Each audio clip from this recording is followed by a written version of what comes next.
Welcome to Travis Laughs. Are you guys ready to have a good time? Are you ready to laugh? Yeah? Well, we'll see, because if the Oscars taught us anything this year, it's that one person's idea of a good joke is another person's justification for a misdemeanor.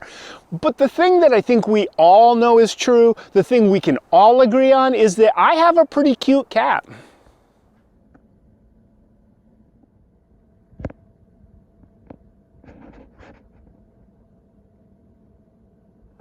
Speaking of which, here's a joke that not everybody's gonna like. Remember being a kid in kindergarten when we had Play-Doh, you and 26 other children all building stuff? We learned so much from Play-Doh. We learned about sharing, about effort equals results, about what happens when you combine different colors. We learned that some people borrow things and bring it right back. Other people borrow things and you never see it again. I'm talking to you, Tommy Tom Wilson, you piece of shit. Not that I hold a grudge or anything. I looked him up on Facebook the other day. He is now the CEO of a major corporation. Of course he is. Of course he is. And then, of course, eventually somebody would always say, hey, this tastes salty. And we would all have to try it. You know, most of us would take a little pinch of it and then spit it back out. But some kid would just wolf down the entire jar of blue Play-Doh just so they didn't have to give it back to us like they said they would, Tom, you CEO piece of shit. Not that I hold a grudge or anything. And what I got wondering the other day, for the first time in half a century since all this happened, was, is Play-Doh in fact salty? Or was what we were tasting the result of 54 pudgy little unwashed, sweaty hands handling the same Play-Doh week after week? It's not good to start with, not everybody's gonna like this joke.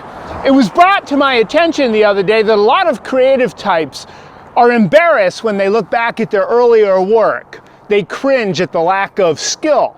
And I'm gifted at creating an ego-boosting moment. So I decided that I would go back and look at my earlier work so I could feel better about how I'm doing now. Okay. Ladies and gentlemen, you have seen this guy nowhere. His first time coming up on the Coot stage. Give him a warm welcome, Travis Holtz. And as I watched my earlier stand-up, I had to accept the hard reality that I used to be way funnier than I am now that I've done all this practice. Why? Is it because I'm getting too old? No, I don't want to accept that. But there are two overwhelming sets of information that support that theory. One of which I cannot for the life of me remember right now. But the other one is my deteriorating ability to multitask. Like the other day, I was finishing up getting dressed for work and eating my morning yogurt at the same time. Travis, why were you doing both of those things at once? Because I didn't want anybody to steal my yogurt, okay? Tom, you CEOPOS. Not that I hold a grudge or anything. I really need to leave him alone. I have nothing against Tom. I hope you're doing well out there. Do what you do. The environment's not gonna just rape itself, am I right? So I went to put my yogurt back on the surface because I had to get my belt through the loops. And look, I reached the surface just fine, thank you very much. But the spoon, I forgot to account for the center of gravity effect of the spoon. And my yogurt fell off and hit the floor, spilling everywhere. But not all the yogurt spilled. No. Some of it flicked up across the wall, but not everything that splashed up hit the wall because my new pair of pants was right in the way and I had yogurt all down my pant leg. But not all of it stuck to my pant leg. A bunch of it fell down and hit my shoelaces and oozed down along the cracks and crevices of the tongue of my shoe.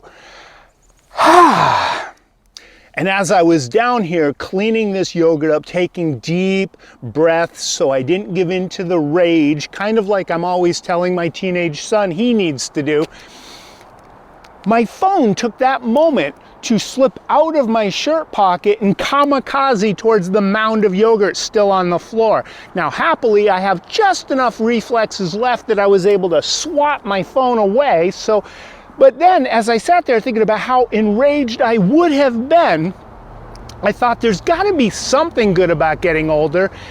And there is. I made a list. I'm going to share it with you guys now. So one big advantage about being my age is you no longer have to deal with the frustration of trying to explain to the restaurant how it is that you like your steak prepared. For me, that's medium, medium rare. But it always feels like I'm telling somebody, what you want to do is you want to travel south, southwest, and they always look back at me like, is that left? Is that right? I don't have to deal with that anymore though, because my doctor said I can't eat steak anymore. I guess like it's gonna destroy my heart. I guess when I eat it, my body identifies it as food, but then it can no longer distinguish between the meat that I'm eating and the meat that I am, so it's gonna consume my organs or something. My heart's not gonna, anyway, I don't know. If that doesn't make any sense to you, it's probably my doctor. He's been saying a lot of crazy stuff. The last time I was there, he told me that people my age think we know what someone's going to say, so we don't really listen, and then when we have to repeat it back to somebody else, we just make it up as we go along because we feel obligated to blah blah blah. Dolphins can breathe out of water, the movie Blackfish. And if that joke didn't make sense to you, don't worry, that's probably a good indicator that your mental health is right where it needs to be. The second reason why getting older is good is that I no longer need a bathroom scale to tell me when I get over 203 pounds. Anytime I get over 203 pounds and I walk down a flight of stairs or down a hill, my knee feels like somebody with a hammer. Some person with some fictional individual with a hammer who I have to believe has been shot and killed since then, has taken a hammer and a 50-cent piece and just driven it right in under my meniscus into my knee joint. And every time I walk downhill or downstairs, I feel like that 50-cent piece is just tearing things up. I can feel every feature of JFK's metal face just grinding on the nerves. And as I come down those stairs or down that hill, I think I have got to stay under 203 pounds.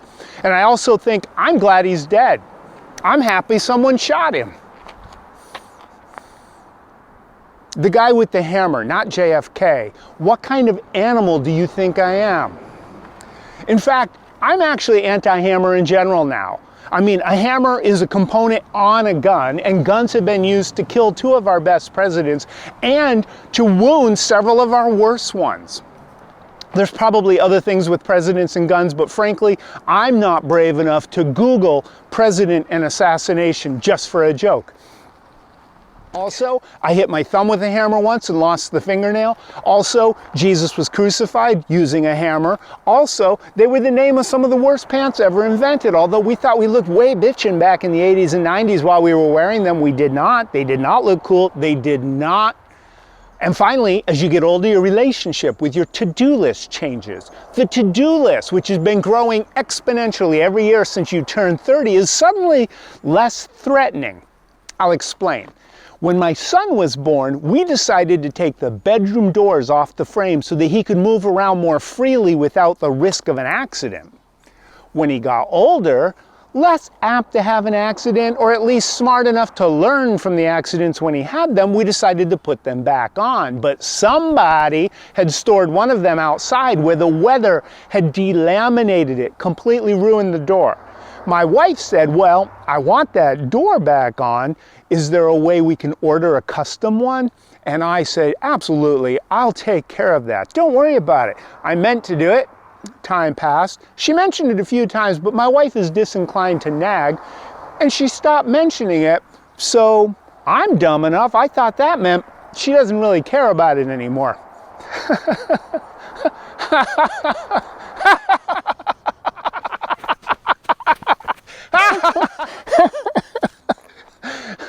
So anyway, when I realized my mistake, I had this to-do item, but I realized, you know, if I die before I get that door replaced, I don't have to do it.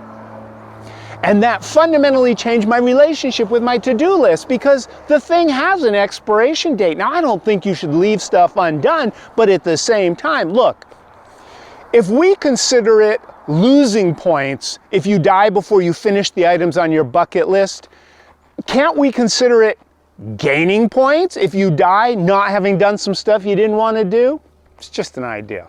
So, embarrassing confession time. I'm a 53-year-old man that enjoys playing Minecraft on a PS4 by myself after my family's gone to bed sometimes.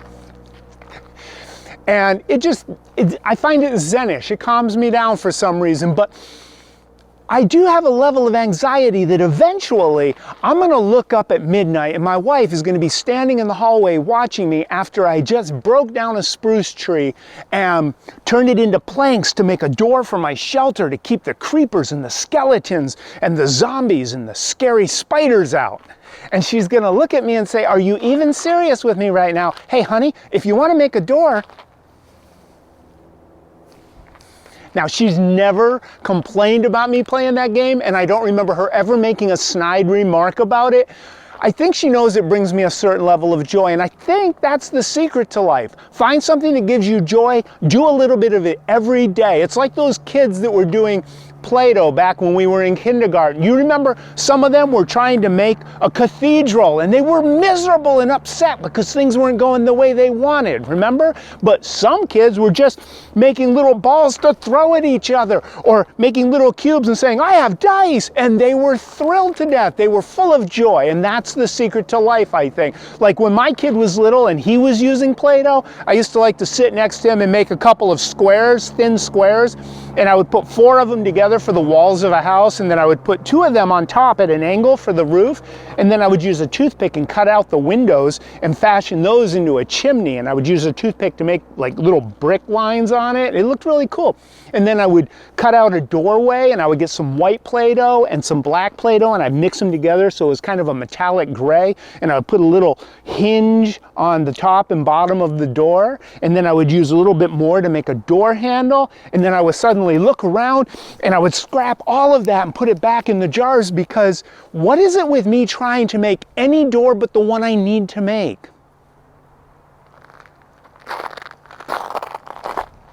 By the way, pro tip for my fellow old people out there, if you're gonna weigh yourself in the morning, do it before you take your cup full of vitamins and supplements and medications. You'll weigh half a pound less that way. Don't want to leave you hanging. I fixed the door.